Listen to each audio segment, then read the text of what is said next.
6h39. Olá, muito bom dia para você. Estamos começando pela Verde Vale FM, uma emissora do Sistema Verde Vale de Comunicação. Mais uma edição do Jornal Verde Vale. Hoje é segunda-feira, 4 de dezembro do ano de 2023. Comigo aqui na bancada, Daliano Oliveira. Muito bom dia. Muito bom dia para você, Wesley. Bom dia para você também que acompanha a nossa programação aqui na Rádio Número 1 da região.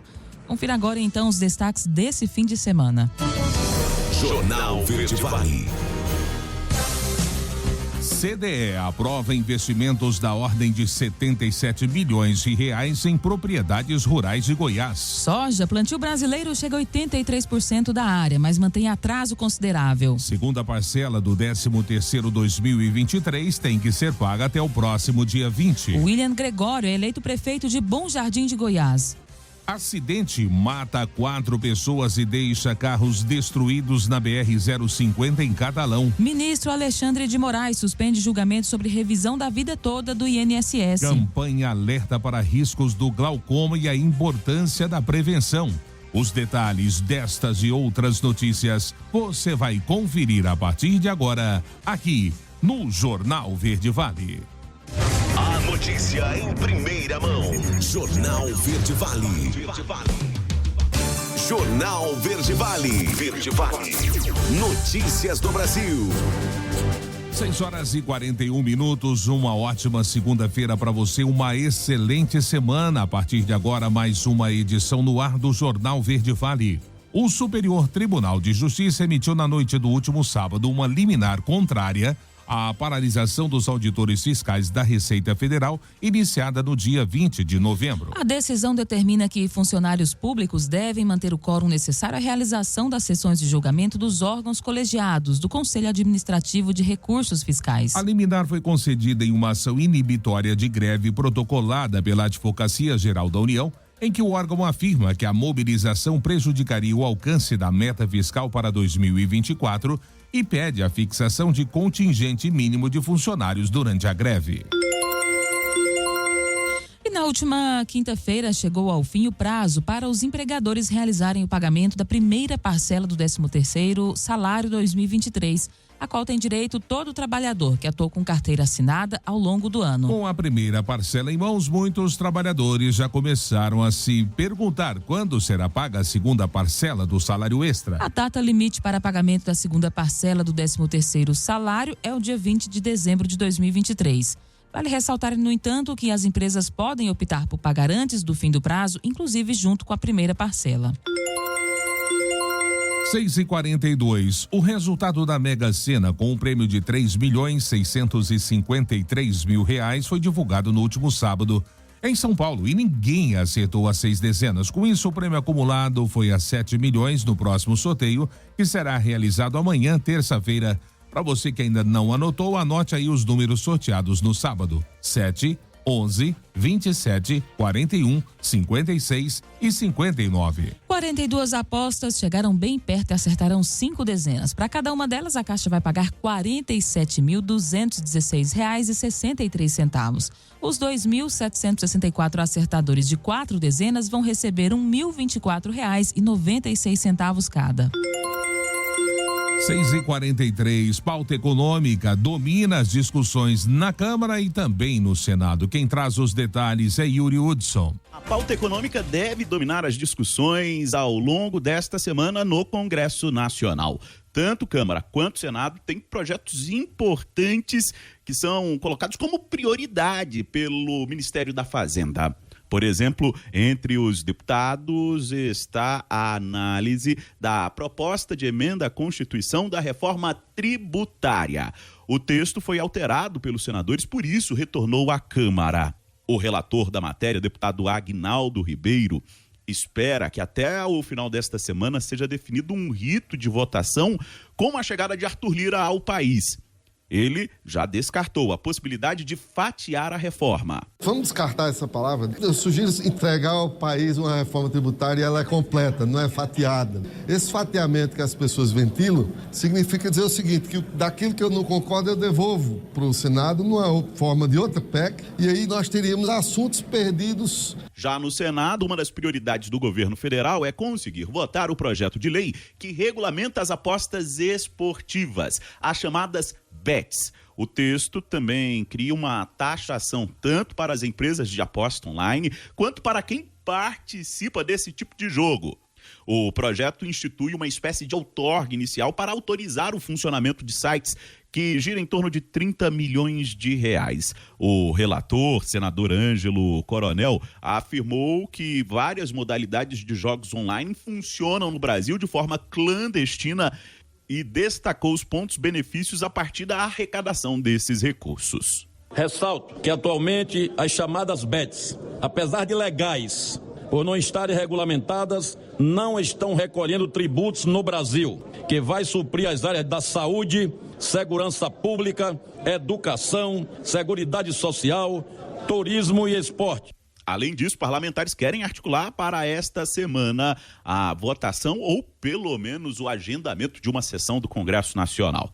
Entre as prioridades está a análise de vetos do presidente Luiz Inácio Lula da Silva. A oposição quer derrubar especialmente dois, o da desoneração da folha de pagamento e também do marco temporal.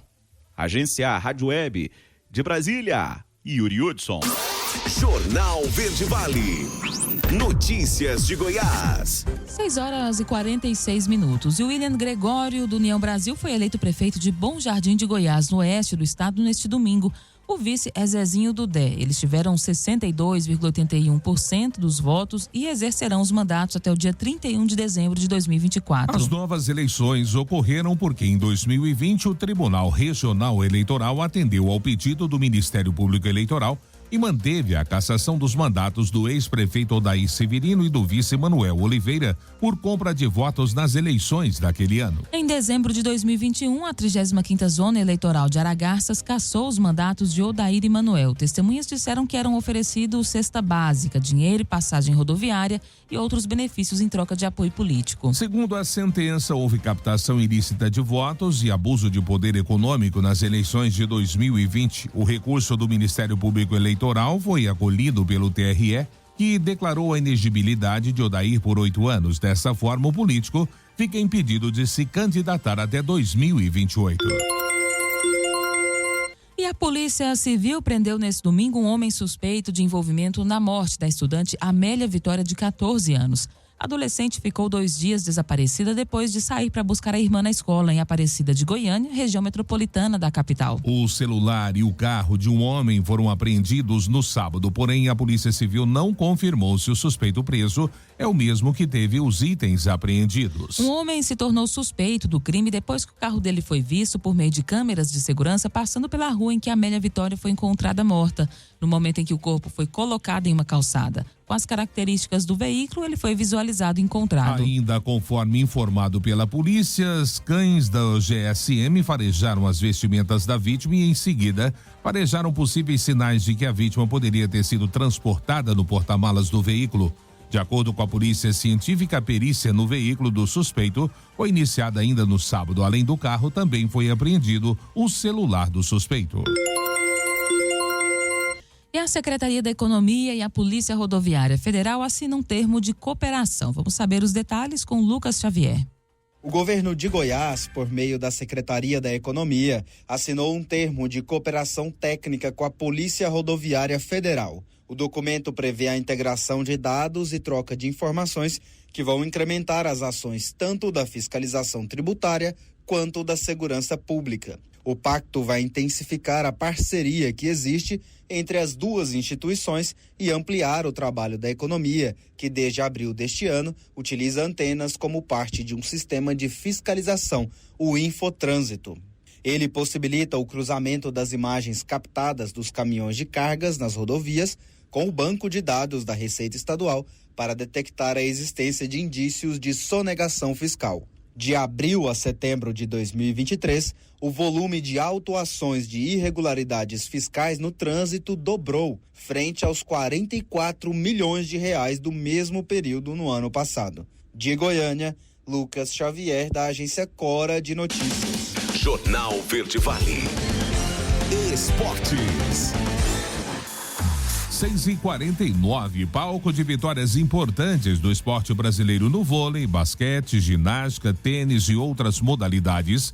O ginásio do Ibirapuera, em São Paulo, vibrou com a conquista de Raíssa Leal na SLS Supercrawl, a final da Liga Mundial de Skate Street. Com direito a um 9 na volta, o primeiro da história da competição, a brasileira levantou as 8.000 pessoas presentes para conquistar um dos títulos mais importantes da temporada. O Skate Street tem 3 circuitos em que os principais atletas do mundo participam: o X Games, o mais antigo e tradicional, o Circuito Mundial, que vale pontos para o ranking de classificação para Paris, e a Street League, considerada a mais importante da temporada. A última etapa é exatamente essa que aconteceu no Ibirapuera. E a seleção brasileira feminina perdeu por 2-0 em um jogo controlado pelo Japão. O balanço dessa partida, quem faz é Tereza Klein. A seleção brasileira de futebol feminino perdeu por 2-0 para o Japão em mais um jogo amistoso entre os dois países neste domingo. As meninas do Brasil tiveram uma atuação abaixo da média. No início da partida, até criaram algumas oportunidades e tiveram volume de jogo. No entanto, em seguida, por volta dos 15 minutos do primeiro tempo, ainda as japonesas assumiram o controle. Elas tiveram mais posse de bola e souberam explorar as fragilidades defensivas do Brasil. Os 2 gols foram feitos em apenas 4 minutos. Nesta segunda etapa, o Japão só administrou a vantagem, impedindo que a seleção brasileira conseguisse esboçar uma reação. Agência Rádio Web, produção e reportagem, Tereza Klein. Jornal Verde Vale. Agronegócios.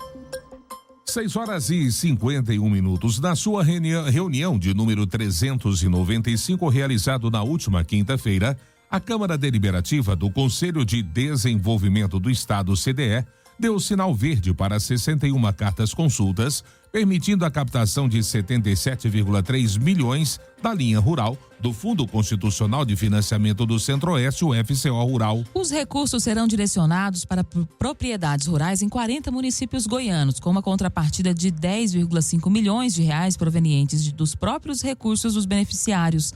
As atividades beneficiadas incluem a produção de soja e milho, bem como a pecuária de corte e leite. Os municípios de Jataí e Mineiros, aqui no Sudoeste, serão os principais receptores desses investimentos, que se concentrarão especialmente em matrizes, máquinas, implementos agrícolas e correção de solos.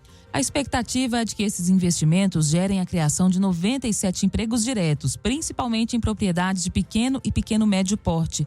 A superintendente de produção rural, Patrícia Honorato, destacou a importância do FCO Rural no impulsionamento do desenvolvimento econômico e social do estado de Goiás. A notícia em primeira mão. Jornal Verde Vale. Jornal Verde Vale. Verde Vale. Notícias do Brasil. 7h05, já de volta com o Jornal Verde Vale dessa segunda-feira. Uma pesquisa realizada pela Confederação Nacional de Municípios identificou que 27,2% das prefeituras devem encerrar o ano no vermelho. Isso significa 1.214 municípios. O estudo ouviu 4.456 prefeituras, 80% do total de 5.568 municípios do país entre os dias 25 de outubro e 27 de novembro. O número preocupa porque, dessa forma, as prefeituras podem não conseguir pagar despesas básicas, como o 13º salário de funcionários. Mais de 28,6% afirmaram que atrasariam o pagamento da primeira parcela prevista para o último dia 30 de novembro. Já 9,4% devem atrasar o pagamento também da segunda parcela. E a maioria, 87,7%, afirmou que vai pagar até o dia 20 de dezembro. A pesquisa ainda mostra que 47,6%, 2.121 prefeituras, possuem expectativa de melhora nas finanças municipais para o próximo ano. Mas, segundo o especialista em orçamento César Lima, é preciso analisar bem o cenário e se planejar.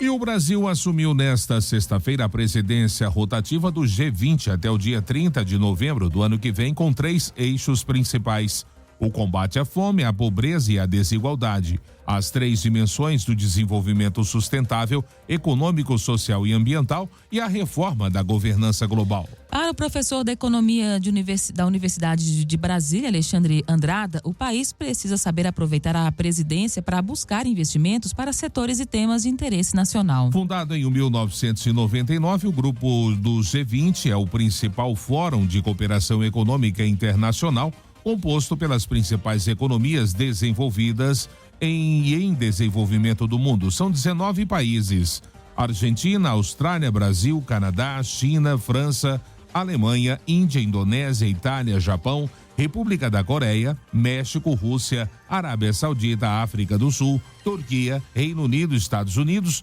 além da União Europeia e, a partir deste ano, também a União Africana. O G20 responde por cerca de 85% do PIB mundial, 75% do comércio internacional e 2/3 da população mundial.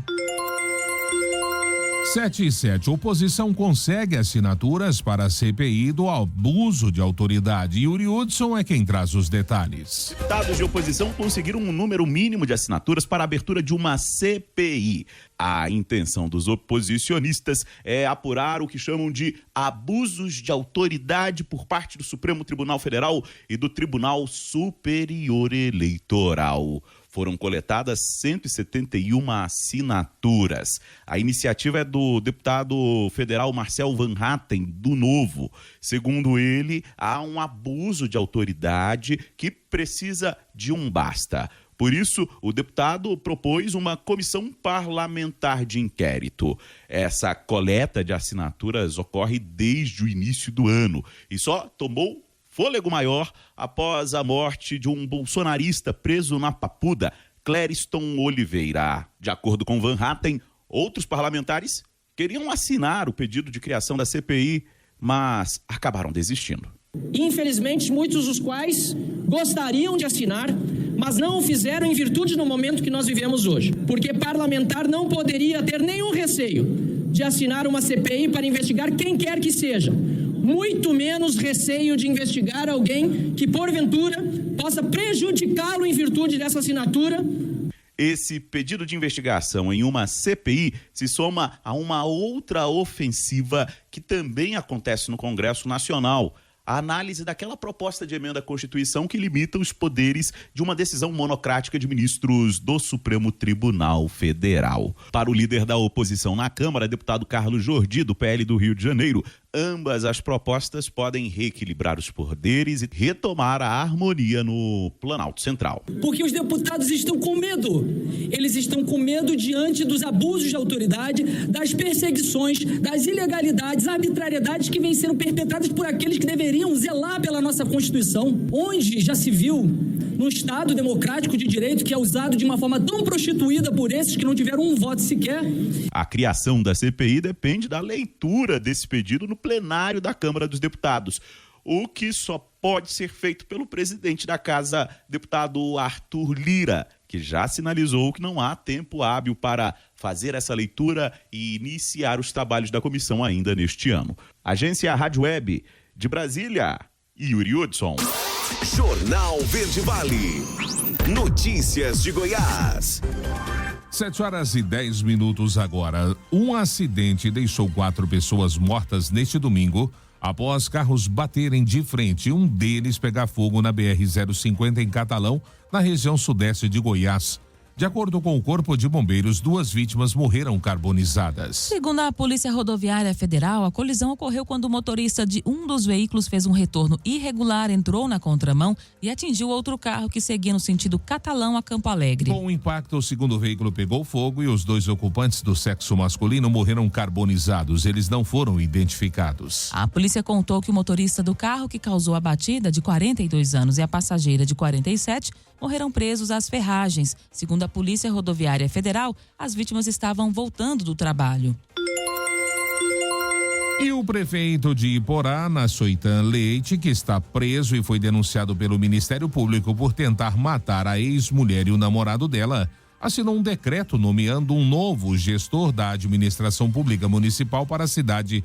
O ex-prefeito e atual secretário da Agricultura, Indústria e Comércio, Danilo Gleick. O crime contra o ex-prefeito e o namorado dela aconteceu na madrugada do dia 18 de novembro. O prefeito se entregou à polícia 5 dias depois. O decreto da nomeação foi publicado na sexta-feira, enquanto a Câmara Municipal se movimenta para dar posse à vice-prefeita Maísa Cunha. Dachoitan assinou, aliás, o decreto que está internada em uma unidade hospitalar da cidade, depois de passar mal dentro da cela. Até este sábado, ele permanecia internado na unidade em que está desde quinta-feira, segundo a Diretoria-Geral da Administração Penitenciária. A redução do desmatamento no Cerrado, em Goiás, é o maior do Brasil. Quem traz esse detalhe é Lucas Xavier. Os esforços da atual gestão para zerar o desmatamento no estado até 2030 já apresentam resultados. Dados do PRODE Cerrado, do Ministério do Meio Ambiente, mostram que o desmatamento em Goiás caiu 18% entre agosto de 2022 e julho de 2023, quando comparado com o mesmo período entre 2021 e 2022. Esse foi o maior percentual de recuo no desmatamento entre todas as unidades federativas em que ocorre o bioma cerrado. Na sequência, aparecem o Mato Grosso, Minas Gerais e Piauí. As maiores altas aconteceram na Bahia, no Mato Grosso do Sul, no Tocantins e no Maranhão. Em setembro deste ano, o governo de Goiás foi pioneiro ao assinar, junto a entes públicos, privados, produtores, entidades do agronegócio, representantes da economia mineral e industrial, um pacto para zerar o desmatamento ilegal em todo o território goiano. O documento prevê a redução gradativa do desmatamento no estado, com a expectativa de reduzir até 2025 cerca de 25% das atividades ilegais que prejudicam o meio ambiente. A meta é zerar este número em 2030. O governador Ronaldo Caiado comemora o resultado. Goiás foi o estado que teve o menor percentual de desmatamento. Então isso mostra que quando você tem regras, leis, tá certo? Mostra que as coisas acontecem dentro da legalidade. Então, dentro da legalidade, nós temos um compromisso que estamos fazendo cumprir o desmatamento zero. Entre as principais estratégias adotadas pela Secretaria do Meio Ambiente estão o fortalecimento da fiscalização ambiental, agilidade nas autorizações de licenças e valorização da vegetação natural com a implementação do mercado de carbono. Além do fortalecimento das cadeias de produtos oriundos de áreas conservadas, promoção da recuperação de áreas degradadas, implantação de programas de compensação e reposição florestal e compensação por danos. De Goiânia, Lucas Xavier, da agência Cora de Notícias. Jornal Verde Vale. Esportes. 7h14 e o Palmeiras está muito perto de conquistar o Campeonato Brasileiro, podendo até já ser considerado um campeão virtual.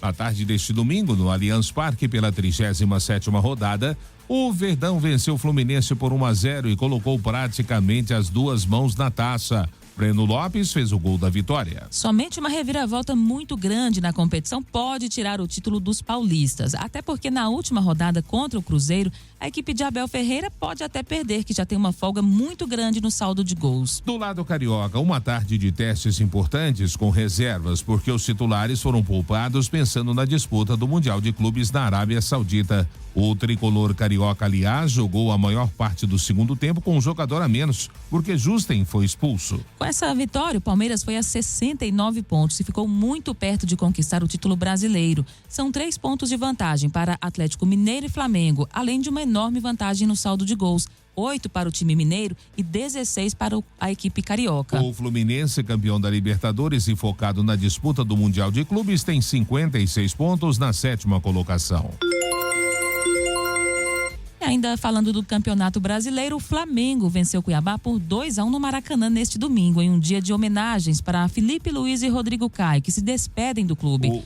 O lateral esquerdo fez a última partida da carreira no estádio e se emocionou ao ser substituído. O zagueiro Daliana, que não irá renovar com o clube, também foi homenageado. Os gols do jogo foram marcados por Luiz Araújo e Pedro, enquanto que Clayson descontou para o Cuiabá. Com essa vitória, o Flamengo chegou a 66 pontos e garantiu a permanência no G4 nessa rodada. O rubro-negro ainda não garantiu matematicamente a classificação para a fase de grupos da Libertadores neste domingo. Com a vitória do Palmeiras, o Flamengo, como dissemos, ainda tem chances de título, mas precisa contar com uma série de combinações para tirar a diferença no saldo de gols. O Cuiabá se mantém na 12ª posição com 48 pontos. Jornal Verde Vale. Agronegócios. 7h16. E o plantio da soja brasileira nessa semana atingiu 83,33% contra 93,43% em 2022 e 92% na média dos últimos 5 anos. Nessa semana, os trabalhos de campo voltaram a ganhar ritmo. Chuvas dispersas colaboraram para a tentativa de conclusão do plantio nacional. Os extremos do Brasil, Sul, Norte e Nordeste, são as regiões que ainda possuem os maiores percentuais das áreas não semeadas. As previsões climáticas trazem a manutenção das boas chuvas para os próximos 5 a 7 dias. E as entregas de fertilizantes ao mercado brasileiro somaram 4,89 milhões de toneladas em setembro, alta de 16,7% em relação ao mesmo mês de 2022, mais uma queda ante ao recorde de agosto de 5 milhões e 500 mil toneladas, de acordo com dados da Associação Nacional de Difusão de Adubos, publicados nesta sexta-feira. A ANDA não detalhou as razões do desempenho das entregas no mês em que, tradicionalmente, o plantio de grãos começa em alguns estados. No acumulado de janeiro a setembro, a ANDA registrou entregas de 33,50 milhões de toneladas, um crescimento de 11,3% versus igual período do ano passado, quando produtores reduziram as compras de adubos devido aos altos preços que tiveram influência da guerra na Ucrânia. Jornal Verde Vale. Verde Vale. Notícias do Brasil. 7h18 e uma notícia que vem tomando conta do cenário nacional. Mina pode colapsar em Maceió e causar danos graves à cidade e à população. Vamos saber dos detalhes com Abdias Martins. A qualquer momento, a mina número 18 da Petroquímica Braskem pode colapsar e causar um grave dano ambiental em Maceió. Mais de 5 mil pessoas foram obrigadas a deixar as casas às pressas nos últimos 3 dias no bairro Bom Parto, que fica perto da mina. Os moradores foram levados para abrigos. Janaelma saiu com tristeza depois de 35 anos morando no local. A gente vai dormir e não sabe que vai amanhecer. E não sou eu, todos os moradores aqui estão desesperados. Eu peço, por favor, a vocês, ajudem a gente, tá todo mundo aqui. Já era para ter tirado a gente há muito tempo, não tiraram, né? E se vir acontecer alguma coisa, é culpa deles. Maceió está em situação de emergência depois que a Defesa Civil detectou 5 tremores de terra somente no mês passado, na área onde ficam 35 minas que eram usadas pela Braskem para explorar salgema, um cloreto de sódio usado na fabricação de plástico e PVC. A empresa se instalou em Maceió na década de 1970. Só que, em novembro de 2019, as minas foram desativadas. As autoridades recomendaram o fechamento das cavidades com areia porque a exploração mineral estava causando rachaduras nas casas e afundamento do solo em 5 bairros, segundo relatórios do Serviço Geológico do Brasil. O preenchimento da mina 18 foi interrompido por causa de um deslocamento de solo inesperado. Até aqui, 14 mil imóveis foram desocupados e mais de 60 mil pessoas atingidas. Alexandre Sampaio representa um grupo de moradores e empresários que estão inconformados com o crime ambiental. Maceió vive a síntese da irresponsabilidade do poder público, da omissão do judiciário e, sobretudo, do descaso nos processos de licenciamento ambiental. O que a gente está vivendo hoje é a consequência de 30 anos de irresponsabilidade da mineração, mas, sobretudo, na situação recente, uma defesa civil omissa, despreparada, onde a contradição é a única certeza que nós temos. Segundo a Defesa Civil de Alagoas, a mina que deve afundar tem 120 metros de profundidade e 60 de largura. A Prefeitura de Maceió criou um gabinete de crise para gerenciar o problema. O presidente da Câmara dos Deputados, Arthur Lira, e o ministro dos Transportes, Renan Filho, que são alagoanos, se reuniram com a Prefeitura e o governo do estado para monitorar o caso. O senador da República, Rodrigo Cunha, também alagoano, esteve com o presidente da República em exercício, Geraldo Alckmin, para pedir apoio. Foi justamente para que o presidente pudesse dar essa garantia de um suporte financeiro ao município de Maceió de uma maneira emergencial e aqui resguardando que se a gente fala da responsabilidade da empresa que explorou todo esse mineral, também tem a responsabilidade da omissão daqueles que eram obrigados a fiscalizar. Agência Rádio Web de Maceió, Abdias Martins. 7h21, último intervalo do Jornal Verde Vale desta segunda-feira. No próximo bloco, ministro Alexandre de Moraes suspende julgamento sobre revisão da vida toda do INSS. Campanha alerta para riscos do glaucoma e importância da prevenção. E claro, espaço para as nossas notícias locais com ele, J. Pereira. Não saia daí. Voltamos já trazendo tudo para você. Jornal Verde Vale. Jornal Verde Vale. Verde Vale. Notícias do Brasil. 7h30 agora, 7h30. O ministro Alexandre de Moraes do Supremo Tribunal Federal suspendeu nesta sexta-feira o julgamento de um recurso do Instituto Nacional do Seguro Social envolvendo a chamada revisão da vida toda para aposentados. O julgamento virtual da questão seria finalizado, mas Moraes pediu destaque no processo. Dessa forma, a análise do recurso foi suspensa, não a data para a retomada do julgamento. Em dezembro do ano passado, o Supremo validou a revisão da vida toda e permitiu que aposentados que entraram na justiça possam pedir o recálculo do benefício com base em todas as contribuições feitas ao longo da vida. Antes da decisão, a revisão não era reconhecida. A Corte reconheceu que o beneficiário pode optar pelo critério de cálculo que renda o maior valor mensal, cabendo ao aposentado avaliar se o cálculo da vida toda pode aumentar ou não o benefício. Segundo o entendimento, a regra de transição que excluía as contribuições antecedentes a julho de 94, quando o Plano Real foi implementado, pode ser afastada caso seja desvantajosa ao segurado. E entre os dias 7 e 15 de dezembro, quem for aos cinemas de 125 cidades do Brasil vai assistir a filme de 29 segundos com alerta sobre riscos do glaucoma, causa mais comum da cegueira irreversível no mundo. A campanha da Sociedade Brasileira de Glaucoma quer mostrar a importância dos exames preventivos com oftalmologista. A ideia da campanha nos cinemas é mostrar o que pode se perder ao deixar a doença avançar. Apesar de ser a mais comum causa de cegueira, o glaucoma ainda é desconhecido por grande parte da população. Segundo uma pesquisa realizada por oftalmologistas ligados à SBG com 1.636 indivíduos, 90% ignoravam que já apresentavam sinais de risco da doença. As estimativas mostram que 2,5 milhões de pessoas vivem com a doença no país. Segundo a SBG, no mundo há pelo menos 3,6 milhões de cegos e 4,1 milhões de indivíduos com deficiência visual moderada e grave devido ao glaucoma. Estima-se que em 2040 o número de pessoas com glaucoma em todo o planeta vai chegar a 114 milhões. De 1 a 2% da população terá a doença. Quando se considera os indivíduos acima de 70 anos, esse percentual sobe para 6 a 7%.